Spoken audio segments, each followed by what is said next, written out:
নমস্কার।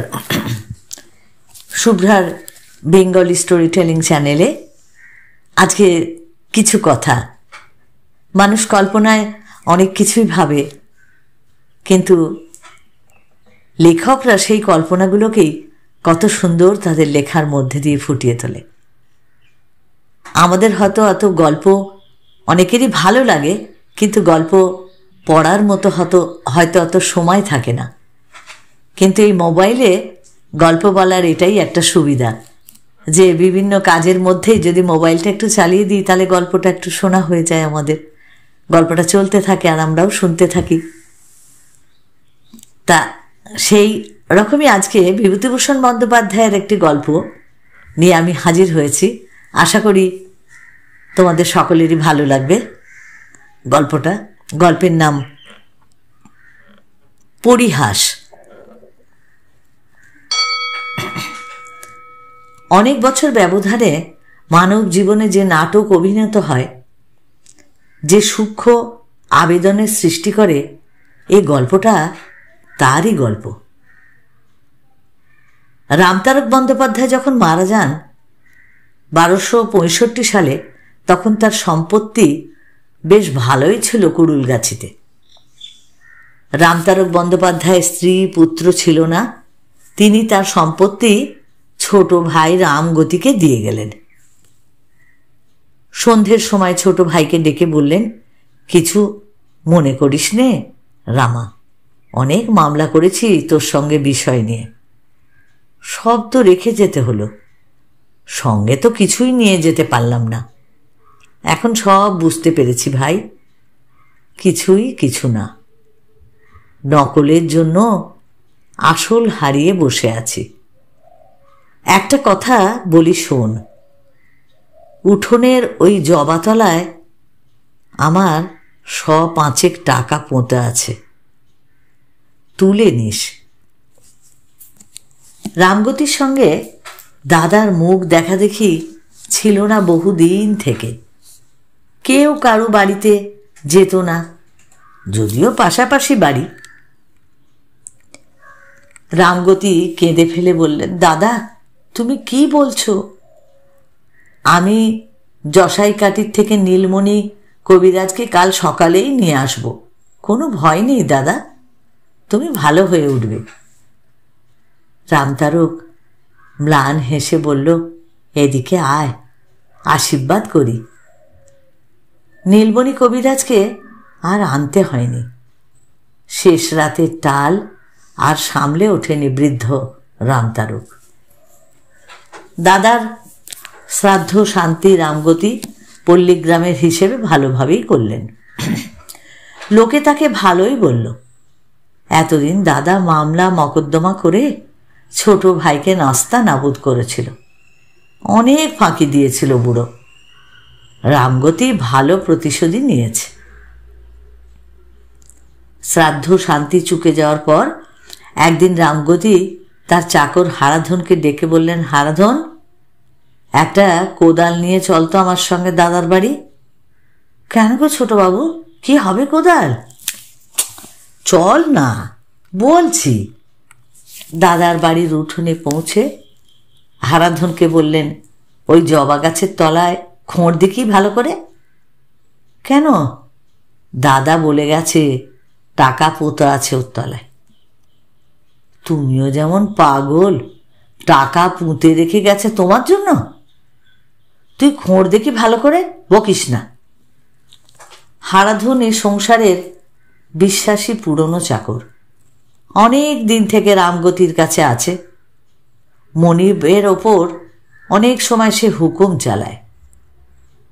ভালো মানুষ রামগতি হাসি মুখে সহ্য করে। অনেকক্ষণ থেকে খোঁড়া হলো, কিছুই পাওয়া গেল না। রামগতি বললেন, উত্তর দিকে খোঁড় দেখি। আবার খানিকক্ষণ পরে বললেন, পেলি না? আচ্ছা দক্ষিণ দিকে খোঁড়। 6 ঘন্টা খোঁড়াখুঁড়ির পরে কিছুই পাওয়া গেল না। রামগতি এ টাকার ওপর নির্ভর করে দাদা শ্রাদ্ধে কিছু বেশি খরচ করে ফেলেছিল। হারাধন বললে, তখনই বললাম ছোটবাবু, ওহ, বড়বাবু আর খেয়ে দে কাজ নেই, আপনার জন্য টাকা পুঁতে রেখে যাবে? তাই তো বললে যে দাদা মৃত্যুর কিছু আগে।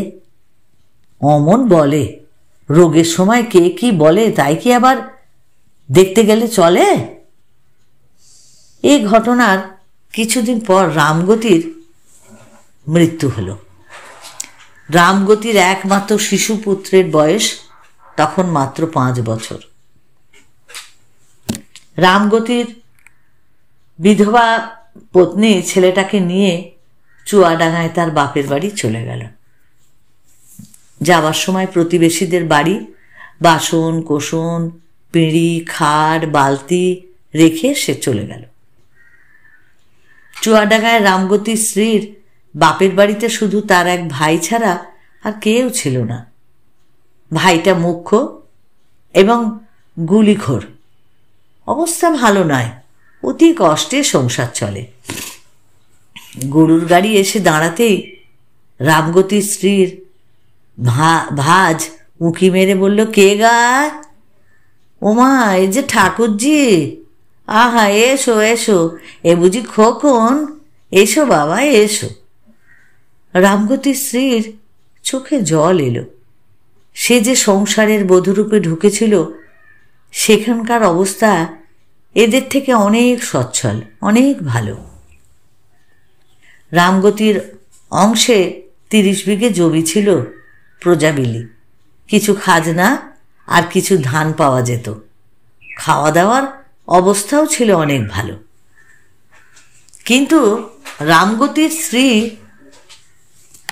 শিশুপুত্র নিয়ে সেখানে থাকতে সাহস করেনি বলেই দাদার আশ্রয়ে এসে পড়ল। গোড়ার থেকে সে ভুল করেছিল। গুলিখোর দাদার ঘরে সব দিন চালও থাকে না। মামিমা রামগতির ছেলে সতুকে বলে, তোর মামার কাছে গিয়ে বল ঘরে চাল নেই, নইলে খাওয়া হবে না। সতু গুলির আড্ডার দোরের কাছে ভয়ে ভয়ে এসে দাঁড়িয়ে বলতো, ও মামা। কেউ কথা বলে না। আড্ডার রকম দেখে সতুর মুখ দিয়েও কথা বেরোতে চাইত না। সেখানে দেওয়ালে হেলান দিয়ে সারি সারি লোক বসে আছে। মুখে তাদের লম্বা প্যাকাটির নল, কলসির কানা ভাঙার ওপর বসানো থেলো হুঁকোর সঙ্গে সেই নল লাগানো। কারো বিশেষ হুঁশ নেই, চোখ বোজানো অবস্থায় গল্প চলছে ওদের মধ্যে। সতু বুঝতে পারত না সেসব গল্পের মানে। তখন তার বয়স মাত্র 8-9 বছর হবে। মামাকে আবার ডাকত, ও মামা। মামা আস্তে আস্তে চোখ চেয়ে বলতো, কে রে? আমি সতু, মামিমা পাঠিয়ে দিলে, ঘরে তো মোটে চাল নেই। চাল নেই? আচ্ছা বস, অমন চাল খাওয়াবো তোর মামিকে যে বুঝতে পারবে চাল কাকে বলে। আবার আধ ঘন্টা মামার কোনো সাড়া সংজ্ঞা নেই। বেলা হয়ে যাচ্ছে, মামি ভাত চড়াবে কখন? তারও খিদে পেটটা জ্বলছে। সে আবার ডাক দিল, ও মামা। কে রে? আমি সতু। চালের পয়সা দাও মামা, ঘরে চাল নেই তো কিচ্ছু। দাঁড়া, হাতি বিক্রি কার আগে? হাতিটা বিক্রি করেই তোকে চাল তো চাল। ঘরের মধ্যে একমন থেকে কে একজন টেনে টেনে বলল, হাতি কেন দাদা? আমবাগানটা বিক্রি করে দাও না। আর কিছুক্ষণ কেটে গেল। সতু ডাকলে, ও মামা। কি রে? চালের পয়সা দাও। মামা ট্যাঙ্ক থেকে 2 আনা পয়সা বার করে ওর দিকে ছুঁড়ে দিয়ে বললে, যা, আর নেই, ওই দিয়ে চালাতে বলগে যে করে হোক। এইরকম ছিল মামার বাড়ির সংসার। মামি খুব ভালো লোক ছিলেন না। ভাত দুটো দিতেন বটে, কিন্তু হাজার মুখ নাড়া দিয়ে আর হাড় ভাঙা খাটিয়ে নিয়ে তবে দিতেন। সতুর মা এর মধ্যে একবার কুড়ুল গাছিতে গিয়ে দেখে যে তাদের জমি জমা অপরে দিব্যি দখল করে ভোগ করছে। তাঁর হয়ে কথা বলে এমন লোক তো পাওয়া গেল না। মামলা করা একা মেয়ে মানুষের কম্য নয়। দেখে শুনে তিনি আবার বাপের বাড়ি চলে এলেন। সতু গ্রাম্য পাঠশালায় লেখাপড়া শিখে দু ক্রোশ দূরবর্তী চুয়াডাঙ্গার হাই স্কুলে ভর্তি হলো। কয়েক বছর অতি কষ্টে পড়াশুনো করে সে 2য় বিভাগে এন্ট্রান্স পাশ করল। তার বয়স তখন 18 বছর। এই সময় সতুর মা পরলোক গমন করল। সতুর মামিমা ওকে বললেন, এইবার একটা চাকরি দেখে নাও বাবা, সংসার আর চলে না। তোমার মামাও তো বুড়ো হয়েছেন, আর তার ক্ষমতা নেই চালাবার। মামা তো ভাই দুটো ছিল একেবারে মূর্খ, বর্ণজ্ঞান পর্যন্ত তাদের হয়নি। পরের গাছের আম কাঁঠাল চুরি করা, মাছ ধরা, এইসবই ছিল তাদের কাজ। সতুর চেয়ে বয়সেও ওরা ছোট ছিল, সুতরাং সতুর ওপর পড়ল গোটা সংসারের দায়িত্ব। একদিন ওর মামি বললেন, সতু একবার যা কুড়ুলগাছিতে, ঠাকুর জামাইয়ের অনেক সম্পত্তি ছিল, ঠাকুরজি তো অনেক বাসন কোসন পরের বাড়ি সব রেখে এসেছিল শুনলাম, দেখে সব নিয়ে আইতে দেখি বাবা। সতুর মাও তাকে মরবার সময় একথা বলেছিল অমুকের বাড়ি বাসন আছে, রূপোর খাড়ু আছে। দাদার তো এই সংসার, কখনো আনতে ভরসা পাই না, উড়ে যেত এতদিনে। তারা খুব বিশ্বাসী, আমার নাম করে জিনিসগুলো ফেরত নেবি তাদের কাছ থেকে। বৌমাকে তো দেখতে পেলাম না, বৌমাকে দিয়ে বলবি আমি দিয়েছি তাকে এগুলো। অনেকদিন পর সতু এলো কুড়ুলগাছিতে। 5 বছর বয়সে এখান থেকে চলে গেছিল, সে কথা তার কিছুই মনে নেই। বাবার কথা মনে পড়ে ওর চোখে জল এলো। হারানো শৈশবের কত আবঝা অস্পষ্ট স্মৃতি তার মনে জাগে। যেন ওই জানলার ধারে রোয়াকের কোণে কবে বাবা তাকে কোলে নিয়ে আদর করেছিল, সেই মুখখানা যেন আজও মনে পড়ে। পুরনো বাড়িতে ঢোকা যায় না, ঘন জঙ্গলে উঠোন সব ঢেকে ফেলেছে। ছাদের কার্নিশে জিউলি গাছ মস্ত বড় হয়ে উঠেছে, বটগাছ গজিয়ে ফল প্রসবের অবস্থায় এসে পৌঁছেছে। তবু সে পরের বাড়ি থাকলো না। বন জঙ্গল কাটিয়ে একটা ঘর পরিষ্কার করিয়ে নিয়ে সেখানেই থাকলো। সঙ্গে এনেছিল একটা ছোট্ট বিছানা, মশারি আর বালিশ। যাদের নাম মা করেছিল মৃত্যুর আগে, সেসব জায়গায় গিয়ে বাসন চাইল সতু। তারা বলল, হ্যাঁ বাবা, সে কি কথা, আমাদের কাছে বাসন? সে কবে নিয়ে গিয়েছে তোমার মা, সে কি আজকের কথা বাবা? না না, থাকলে যে দেব না, তেমন অধর্ম কাজ তো কখনো হবে না আমার হাড়ে। না বাবা, সেসব তোমার মা নিয়ে গেছে। কেউ কিচ্ছু দিল না, অথচ তাদের অবস্থা বেশ ভালো। গোটা বাড়ি, 2-1জনের দোতলা বাড়ি, সবাই হাসি মুখে মিষ্টি কথায় ফাঁকি দিল তাকে। 2টো বাঁশঝাড় গ্রামের শ্যাম চক্রবর্তী দিব্যি ভোগ দখল করছে খবর পেয়ে সেখানে যেতেই বৃদ্ধ শ্যাম চক্রবর্তী হেসে বললেন, এসো বাবা এসো, ও বাঁশঝাড় তো আমারই। সীমা ছাড়া হয়ে পড়েছিল বলে তোমার বাবার সঙ্গে গোলমাল হয় ওই নিয়ে। গাঁয়ের 5 জনকে জিজ্ঞাসা করে দেখো, ও আমার প্রত্যেক আমলের বাঁশঝাড়। ব্যাস, মিটে গেল। সতু ছেলে মানুষ, বিষয় সম্পত্তির কী বা সে বোঝে, কী বা জানে। ছেলে মানুষ পেয়ে সবাই তাকে ফাঁকি দিল। কেবল মুড়োর পাড়ার জীবন ডাক্তারদের বাড়ি ও সত্যিকারের স্নেহ পেল খানিকটা। জীবন ডাক্তারের স্ত্রী ওকে বললে, তুই তখন এতটুকু এখানে আসতিস, তালশাঁস দিতাম হাতে, খেতিস বসে বসে। আহা, তোর মার তো আর মরবার বয়স হয়নি, অল্প বয়সেই চলে গেল।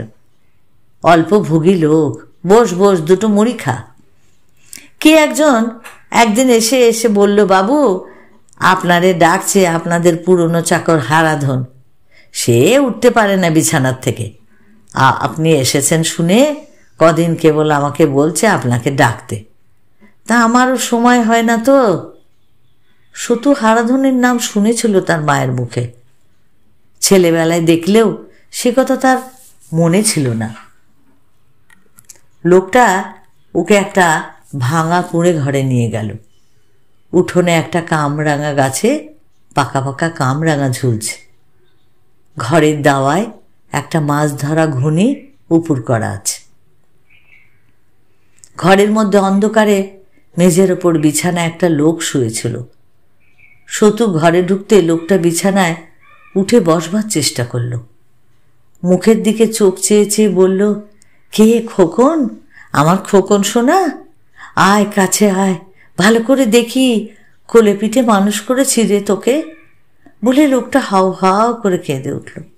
সতু তো অবাক, চুপ করেই থাকলো সে। লোকটা বলল, বাবা, তোমারে ডেকেছি কেন বলি? আমি মহা পাপ করেছিলাম, তোমার কাছে সেটাই বলি।